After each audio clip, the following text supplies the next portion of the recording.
Shalom, irmãos. Vamos para o estudo 5 sobre Edom. O destino de Edom, miniatura de nações.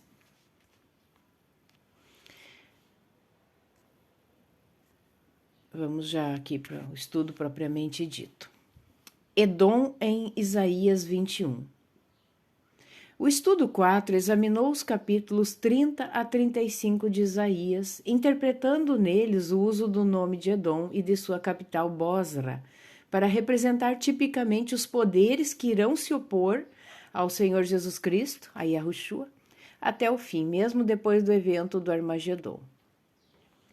Nesse estudo 5, analisaremos a consistência da tese 5 de que Edom, no fim dos tempos, representa as instituições eclesiásticas e políticas que se oporão a Cristo no evento de Armagedon e depois em relação a outras profecias acerca do fim dos tempos. Começamos pelo capítulo 21 de Isaías, cuja parte referente a Edom, verso 11 e 12, é talvez a mais obscura de todas as profecias bíblicas. Peso do deserto do mar. Como os tufões de vento do sul que tudo assolam, ele virá do deserto, de uma terra horrível. Dura visão me foi anunciado, o pérfido trata perfidamente, e o destruidor anda destruindo. Sobe, ó Elão, sitia, ó Média, que já fiz cessar todo o seu gemido. Por isso os meus lombos estão cheios de angústia.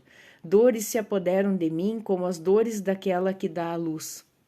Fiquei abatido quando ouvi e desanimado vendo isto. O meu coração se agita, o horror apavora-me, a noite que desejava se me tornou em temor.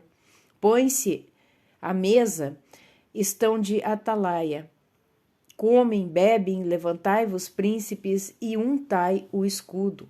Porque assim me disse o Senhor, vai, põe uma sentinela e ela que diga o que vir. E quando vir um carro com um par de cavaleiros, um carro com jumentos, um carro com camelos, ela que observe atentamente com grande cuidado. E clamou, um leão, e clamou como um leão, meu senhor. Sobre a torre de vigia estou em pé continuamente de dia, e de guarda me ponho noites inteiras. E eis agora vem um carro com homens e um par de cavaleiros. Então respondeu e disse, caída é Babilônia, caída é. E todas as imagens de escultura dos seus deuses quebraram-se no chão. A malhada minha e trigo da minha eira, o que ouvi do Senhor dos Exércitos, Deus de Israel, isso vos anunciei. Isaías 21, do 1 ao 10. Aqui ele está dizendo a palavra em hebraico massá, que é peso, sentença, uma sentença judicial condenatória. Midbar é deserto, também ermo, afastado, longínquo, além do mar. Notas, Média e Elão são as nações que Ciro iria unificar para formar o Império Medo-Persa, que iria conquistar a Babilônia durante um banquete, conforme depois narrado em Daniel 5. Este capítulo do livro de Isaías faz parte de uma seção que algumas versões chamam Sentença contra as Nações, que vai de Isaías 13 a 23, e que foi pronunciada ao redor de 713 a.C., antes do 14º ano do reinado de Ezequias, numa tentativa de influenciar a política externa do reino de Judá. Um grupo palaciano, liderado pelo primeiro-ministro Shebna, o mordomo real, parecia estar querendo aderir a uma coalizão anti-síria de nações vizinhas, liderada por Merodá-Baladã da Babilônia. Isaías tentou apontar a futilidade de se confiar nessas potências estrangeiras. Ele previu que todas iriam em breve ser destruídas e encorajou Ezequias a confiar apenas no Senhor para a libertação. Isaías 21:5 é um dos mais impressionantes versos no livro de Isaías. Gramaticalmente faz supor que é pronunciado na Babilônia. A linguagem dos dois versos anteriores situa lá o profeta em sua visão, talvez antecipando o futuro cativeiro de Judá. O primeiro comando seria do rei, para que se prepare uma mesa de festança. Depois que se disponha uma sentinela, um atalaia, para que o rei e seus convidados possam se divertir sem medo. E logo um comando para comer e beber, que tem fim repentino, com um alarme de ataque inesperado. Vem a ordem para se ungir o escudo em preparação para a defesa.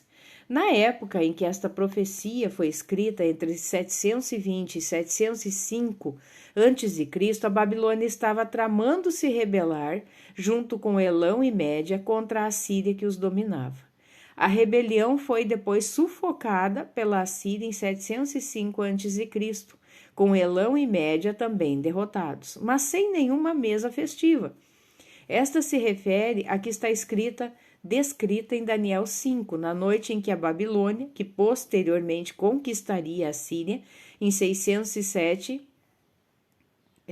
BC, foi invadida pelo rei da Média e Elão, Ciro, em 539 a.C., quando o rei da Babilônia, Belsazar, foi morto. Os historiadores Heródoto e Xenofonte, Cyrus 7:5, concordam com Daniel 5 nessa narrativa, de que Babilônia foi tomada numa noite em que o rei Belsazar e seus nobres estavam engajados em festa e folia. Nas palavras de Xenofonte, abre aspas, mas Ciro, após vencer a batalha de Opis, quando soube que haveria essa festa, na qual os babilônios iriam beber e deleitar-se por toda a noite, naquela noite, assim que começou a escurecer, ele abriu os diques que tinham sido construídos por Semíramis e seus sucessores para confinar as águas do Eufrates ao seu leito principal, levando as águas do rio a fluir para os descampados, para que suas tropas, sem entrar na cidade, passando sob a muralha pelo leito do canal do rio, assim drenado, Xenofonte também cita a instrução de Ciro à sua tropa. Agora vamos ir contra eles. Muitos estão dormindo, muitos intoxicados, todos despreparados para a batalha. Então aqui ele tem um mapa, né, que mostra então por onde foi feito este ataque.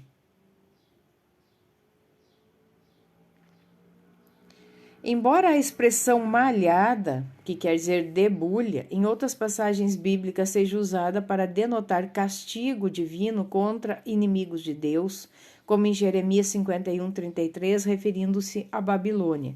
Em Isaías 21:10, ela é mais apropriadamente entendida como aplicada aos judeus, a começar pelo cativeiro babilônico, 582 a.C., e posterior libertação deste. Quanto ao restante da profecia,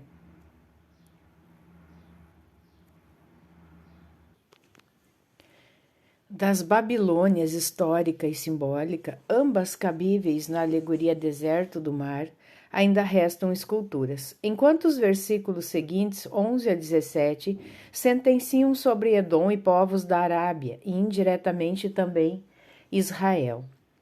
Peso de Dumá.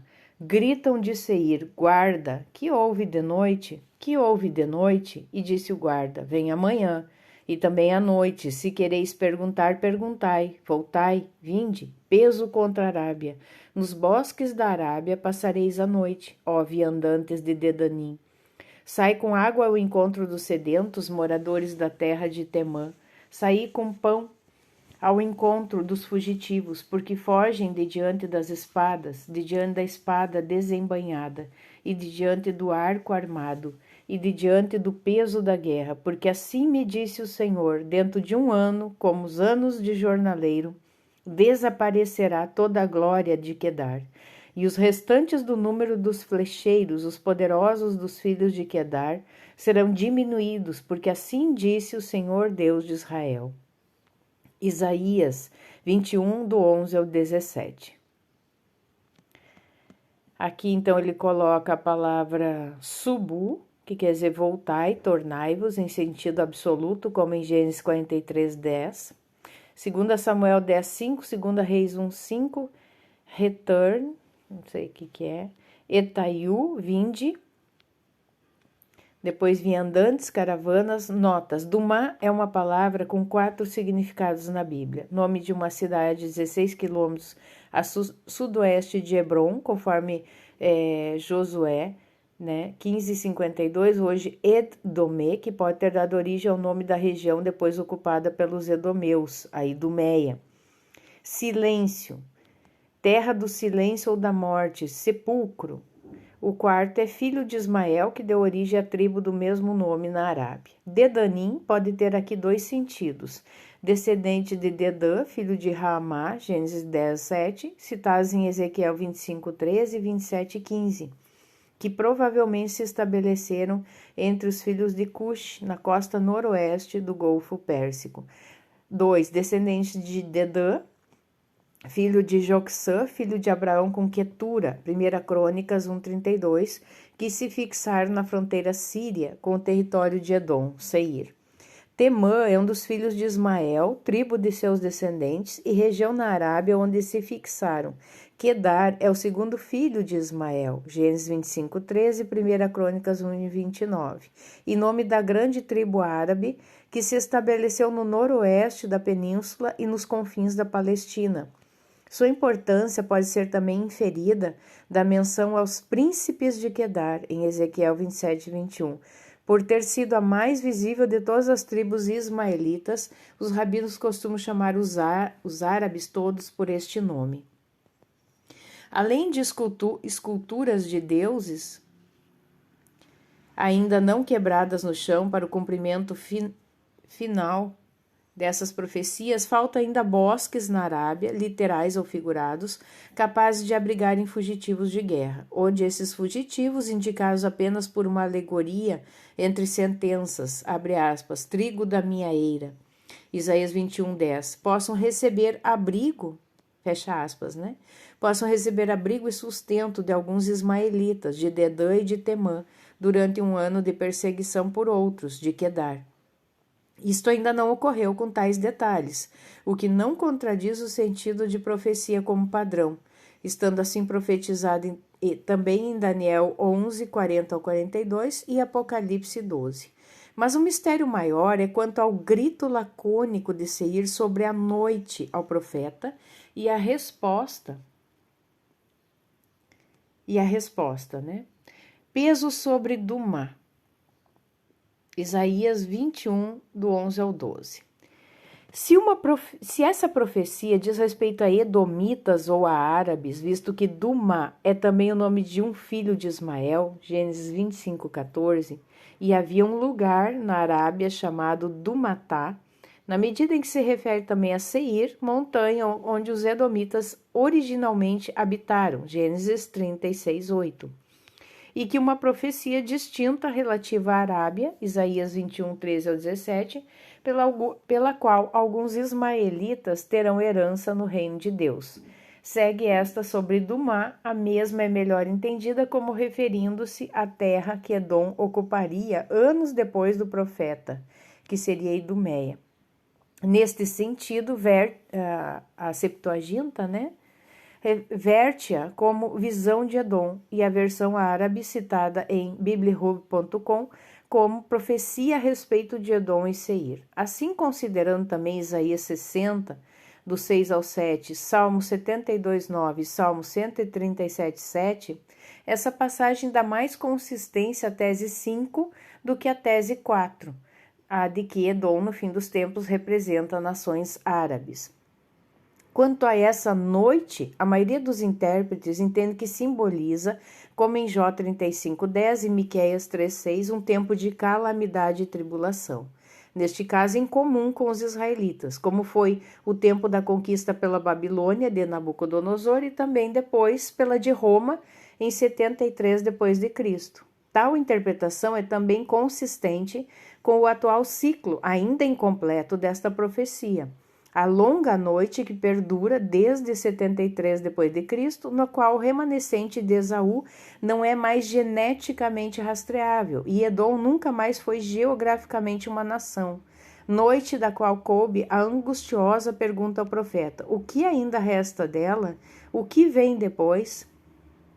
Dos manuscritos antigos ainda disponíveis, a Vulgata traduz os versos Isaías 21, 11 e 12 ao latim literalmente, mas a interpretação aramaica, o Targum Caldeu, citada por Albert Bames, procura interpretá-los, descrevendo-os assim, traduzidos da citação de Barnes, abre aspas, ônus da taça da maldição que está vindo sobre Dumá. Ele grita para mim do céu, ó profeta, profetiza. O profeta profetiza a eles do que está por vir. O profeta disse, há uma recompensa para o justo e a vingança para os injustos. Se você vai ser convertido, converta-se enquanto você pode ser convertido. Com o desaparecimento de Edom da história, a primeira parte da profecia de Obadias foi cumprida. Um sentido plausível para o restante dessa profecia de aniquilação completa de Edom ao final, como explicitada em Obadias 1, 8 ao 15, é de que ela seja irreversível para Edom como tipo de nação ou de governo, mas não para Edom como linhagem genética ou como tipo de gente ou de caráter pessoal. O destino de destruição seria reversível para indivíduos, podendo a salvação ser alcançada pelos que se converterem ao Senhor enquanto houver tempo. O que poderia explicar, por exemplo, o debate iniciado por Deus com Satanás em Jó 1:8, tendo em vista a hipótese defendida por alguns estudiosos de Jó ter sido um príncipe edomeu. O evento Armagedon e sua relação com o futuro de Edom. Nesta sessão, exporemos inicialmente a tese de Doug Hemp sobre o significado deste evento, que daria início ao período que várias profecias chamam, abre aspas, o dia do Senhor, fecha aspas. A palavra Armagedon só ocorre na Bíblia uma vez, e para a transcrição do grego ao hebraico. E os congregar no lugar em que hebreu se chama Armagedon, Apocalipse 16:16. Armagedon, grafia grega nos manuscritos. Notas. Para entendermos que lugar é esse e o que ocorrerá lá, a versão mais conhecida é a de que se trata do Monte Megido, situado no vale de Jezreel, entre Galiléia e Samaria. Montanha, monte, né? É raro em hebraico. Megido, então, quer dizer lugar de multidão, onde se presume que ocorrerá uma batalha decisiva entre os exércitos de nações iníquas que se opõem ao reinado de Yahushua na terra, e este acompanhado de suas hostes que com ele descem do céu em sua segunda vinda. Mas esta transcrição é problemática, como veremos a seguir. Em Megido não há montanha ou monte, só uma vila, numa pequena elevação artificial formada por ruínas de construções antigas, que nesse caso se chamaria Tel e não Har, e um vale. Onde ocorre no Antigo Testamento Megido, nunca está associado ao dia do Senhor. 10 vezes se refere à cidade, que fica num entroncamento, outras ao vale, Zacarias 12:11 e 2 Crônicas 35:22. A transcrição de 2 das 3 vogais do grego para o hebraico destoam. Ainda a letra, eu não sei que letra é essa, né? Dupla, da grafia de Megido, só ocorre em manuscritos gregos derivados de outros que grafam essa palavra em grego aí também. Considerando-se o simbolismo altamente estratificado do livro de Apocalipse, em casos assim, convém analisar outras possíveis transcrições, já que o hebraico à época não grafava vogais. Então, aqui ele está mostrando, né, o Vale de Megido, que na verdade aí, né, é só uma pequena elevação, ó, formada por sucessivas ruínas da antiga cidade, que é o Megido hoje, né? Doug Hemp pesquisou as possíveis transcrições ao hebraico propostas por estudiosos da Bíblia e analisa por que a mais consistente com demais profecias sobre o dia do Senhor seria a que ele lista por último, Eilas. A primeira, Monte de Megido, é a mais conhecida. Megido, nome próprio do local, hoje o Vale de Jezreel. Terceiro, Megidon, que em hebraico quer dizer local de multidão. Quarto, Har Moed, que em hebraico significa monte do encontro marcado. E o quinto, Aremageddon, que significa vale do julgamento do montão da colheita. Para a última opção de transcrição, só uma vogal precisa ser inserida na grafia grega. Ao invés do som aspirado de H, de har, o E para a pronúncia de aremá, que significa montão e também ruínas, e todas as demais vogais se encaixam. Com essa transcrição, essa famosa profecia sobre o local da segunda vinda do Messias fica coerente com outras profecias do juízo divino, não menos portentosas e também relacionadas ao fim dos tempos.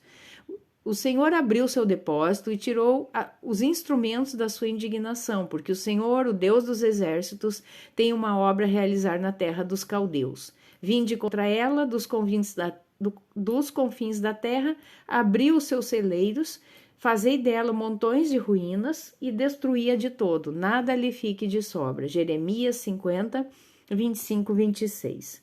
Agora se congregaram muitas nações contra ti que dizem, seja profanada e vejam os nossos olhos o seu desejo sobre Sião. Mas não sabe os pensamentos do Senhor, nem entende o seu conselho, porque as ajuntou como gavelas numa eira.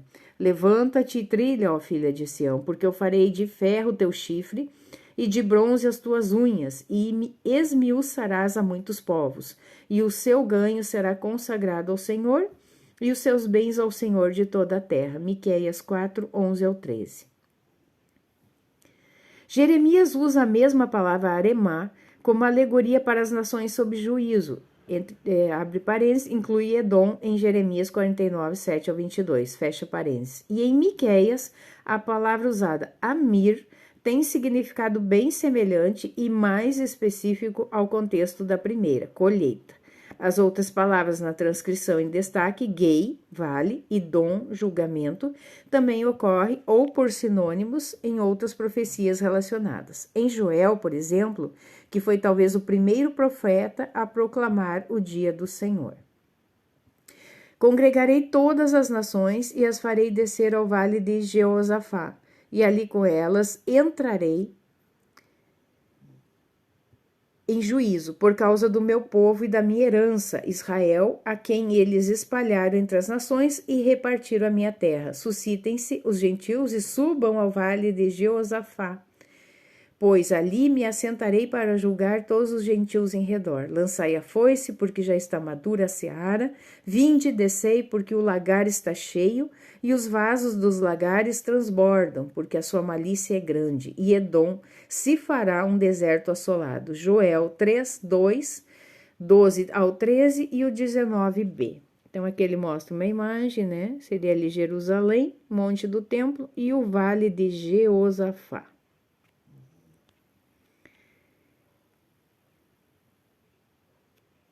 A mesma alegoria do julgamento dos grãos amontoados da colheita, em Joel, é expandida para incluir uvas na prensa, lagar. E no último livro do Antigo Testamento, outra profecia relacionada aponta Jerusalém como alvo desta concentração. Zacarias 12, 2 ao 3, o 6, 14, 1 ao 4. Por fim, no último livro da Bíblia, o simbolismo da colheita e do lagar fica explícito. E saiu do altar outro anjo que tinha poder sobre o fogo e clamou com grande voz ao que tinha a foice aguda, dizendo, lança tua foice aguda, vindima os cachos da vinha da terra, porque já as suas uvas estão maduras. O anjo lançou a sua foice à terra e vindimou as uvas e atirou-as no grande lagar da ira de Deus. E o lagar foi pisado fora da cidade e saiu sangue do lagar até os freios dos cavalos pelo espaço de 1.600 estádios. Apocalipse 14, do 19 ao 20. Né? Estádio é uma medida de distância de 180 metros, então daria essa conta 288 quilômetros. O restante de Zacarias 14 descreve detalhes da batalha representada pelo esmagar dessas uvas no lagar, corroborada em Isaías 60, 2, 3, Daniel 7, 11 e Mateus 24, do 27 ao 28. Doutra feita, o livro de Obadias, que é todo ele profecia sobre Edom, se refere ao monte de Esaú e à casa de Esaú, em contraste ao monte Sião e à casa de Jacó. Miniatura das nações. O destino de Edom e o destino das nações O poder político de Edom foi quebrado e sua terra herdada por outros. Depois, edomeus sobreviventes foram integrados a Israel e deixaram de existir como um povo, identificáveis hoje apenas como um tipo de caráter e de governo. Assim deve ser com todas as nações no fim dos tempos. Em sua segunda vinda, Cristo primeiro destruirá toda oposição política e religiosa a seu reinado, e durante o milênio as nações sobreviventes serão enxertadas em Israel. Essa é a mensagem de Jeremias. Porque eu sou contigo, diz o Senhor, para te salvar. Porquanto darei fim a todas as nações entre as quais te espalhei. A ti, porém, não darei fim, mas castigar-te-ei com medida, e de todo não te terei por inocente. Jeremias 30:11. Tu não temas, servo meu, Jacó, diz o Senhor, porque estou contigo. Porque porei termo a todas as nações entre as quais te lancei, mas a ti não darei fim, mas castigar-te-ei com justiça, e não te darei de todo por inocente. Jeremias 46:28. Deus repete na mesma profecia, quase com as mesmas palavras, a promessa grifada. Faz isso segundo Jim Cowie, talvez para assinalar que ao fim do reino do milênio só haverá uma nação na terra. Vejamos outra promessa, esta enviada através de Amós.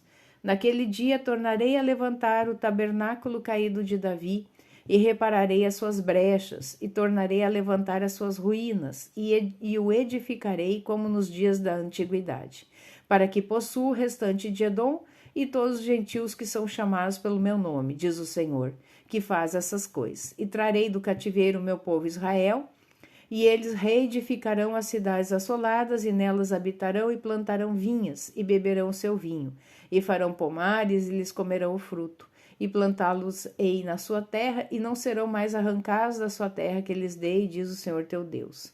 Amós 9, 11, 12, 14 e 15. Notas. Esse dia é o tempo da destruição completa dos que juram pelo pecado de Samaria, pelo Deus de Dan e pelo caminho de Berseba. Amós 8,14. Quando os olhos do Senhor estiverem contra este reino pecador. Mas ele não destruirá de todo a casa de Jacó. Amós 9,8. Dela morrerão a espada os pecadores que dizem: o mal não nos alcançará, nem nos encontrará. Deus se refere também em Isaías 16, 4b5, ao tabernáculo de Davi. Embora o santuário, Ezequiel 40, 46, deve ser reconstruído para que Daniel 9, 27 se cumpra. Por quê? Tiago explica em Atos 15, do 13 ao 18. Que Davi levou a arca da aliança de Kiriat-Jearim para sua tenda, 1 Crônicas 15, 1, 16, 1, e não para o tabernáculo de Moisés que estava em Gibeon, para os gentios poderem buscar ao Senhor sem o peso da lei, por exemplo, circuncisão, incluindo 1/3 de seu exército, que eram filisteus. Em Amós 9,7, Deus diz ao seu povo que eles estavam agindo como filisteus. Se pensam que Deus pode salvá-los, mas não aos filisteus, os quais ele trouxe à mesma região ao mesmo tempo, comportam-se como incircuncisos de coração. Davi entendia isso e agiu conforme. 1 Crônicas 16, 2, 4. Como Melquisedeque, quando Abrão voltou de derrotar o rei de Elão, que se aliara a outros 3 reis para atacar a região e capturar a Ló. Após Abrão destruir as forças de Quedorlaomer e resgatar Ló, comandando gentios, Gênesis 14, 24, e hebreus, que então eram incircuncisos. O rei sacerdote de Salém, depois de Jerusalém, os procurou, abençoou Abrão e celebrou com todos, trazendo pão e vinho, marca profética do Cristo. Interessante que Abrão os perseguiu até a região de Dan, os enfrentou em um lugar chamado Obá, Gênesis 14, 15, que significa esconderijo, e celebrou a vitória no vale de Cedron, que é o mesmo vale do julgamento, enquanto a palavra Quedorlaomer também quer dizer feixe de espigas, como um prelúdio do evento Armagedon. Tudo isto ilustra o aspecto frequentemente desprezado do conceito de profecia em hebraico, de ter também o sentido de padrão. Em Atos 7, 44 e 48, Estevão destaca a mudança nos ciclos deste padrão até então, do tabernáculo no deserto, ditado a Moisés, à tenda do rei Davi, que depois desejou construir uma casa para Deus, o que só foi permitido ao seu herdeiro Salomão. No tabernáculo de Moisés e depois no templo, só podiam estar circuncisos da carne. Mas Davi, que quando jovem matara muitos filisteus, quando velho se dispôs a convertê-los. Como rei do povo de Deus, depois de 20 anos de extravio, Davi agiu na autoridade de Melquisedeque, resgatando a arca da aliança para a cidade deste, que foi modelo do Messias, depois de cuja primeira vinda Estevão cita Isaías 66:1, onde Deus diz que seu trono é o céu e a terra é o mero estrado para seus pés. Estevão interpreta que Deus não habita em construções humanas, nelas apenas a sua glória, e foi apedrejado. O tabernáculo provisório de Davi não é da lei mosaica. Quando for reerguido, o restante de Edom e os gentios que clamam pelo nome de Deus poderão lá adorá-lo como dantes pelo. Algumas questões para refletir. Quais são os pecados de Samaria, o Deus de Dan, o caminho de Betesda? Porque o remanescente de Edom não é incluído na categoria de gentios, mesmo em passagens onde a promessa, o juízo ou o destino para ambos é o mesmo. Sobre a questão de quem seriam os edomitas hoje, em que medida a profecia de Amós 9:10, todos os pecadores do meu povo morrerão a espada, os que dizem, não nos alcançará nem nos encontrará o mal, corrobora a tese 7, de que os edomitas hoje são os poderosos globalistas e imperialistas, inclusive sionistas, haja vista a atitude do governo atual de Israel e de seus aliados frente ao critério para seu cumprimento. Por que Estevão, ao interpretar Isaías 66:1, para quem o julgava, afirma que Deus não habita em construções humanas? Refere-se a ele como Deus Altíssimo? Observação: o princípio hermenêutico da primeira ocorrência nas Escrituras como chave para significados pode nos indicar resposta. A primeira ocorrência de Deus Altíssimo é em Gênesis 14:18, onde surge Melquisedeque para abençoar Abrão, levando pão e vinho a hebreus e gentios, em cuja autoridade teria Davi depois agido, como defendeu Estevão antes de morrer. Qual foi a estratégia de Tiago para convencer o primeiro concílio da igreja primitiva de que a circuncisão não é necessária para a salvação em Cristo? Em Atos 15, Tiago cita Amós 9, de uma forma que atrai nossa atenção para além do enunciado do profeta. Simão relatou como primeiramente Deus visitou os gentios, para tomar deles um povo para o seu nome. Com isto concordo as palavras dos profetas, como está escrito, depois disto voltarei, reedificarei o tabernáculo de Davi que está caído, levantá-lo-ei das suas ruínas e tornarei a edificá-lo, para que o restante dos homens busque ao Senhor e todos os gentios sobre os quais o meu nome é invocado, diz o Senhor que faz todas estas coisas. Atos 15, 14 ao 17. Nota, Tiago interpreta o enunciado em Amós 9:12 de que a reconstrução do tabernáculo de Davi é para que os filhos de Israel possuam ou herdem o restante de Edom, e os gentios chamados pelo nome de Deus, no sentido de serem permitidos a buscar o Senhor pela mera invocação do seu nome. Portanto, sem a lei e a circuncisão, como nos dias do tabernáculo de Davi.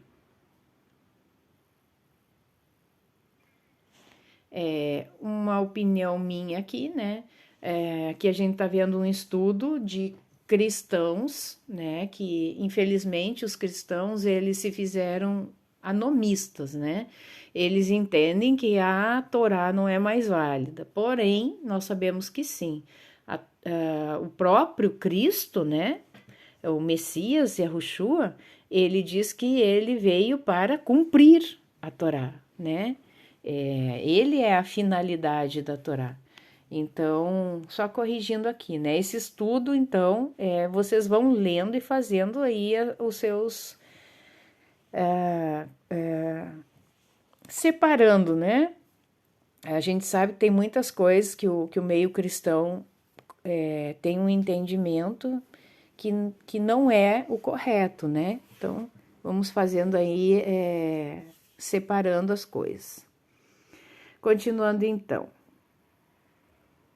O que podemos entender para esse estudo do simbolismo da festa dos tabernáculos, a última convocação sagrada do ano religioso de Israel?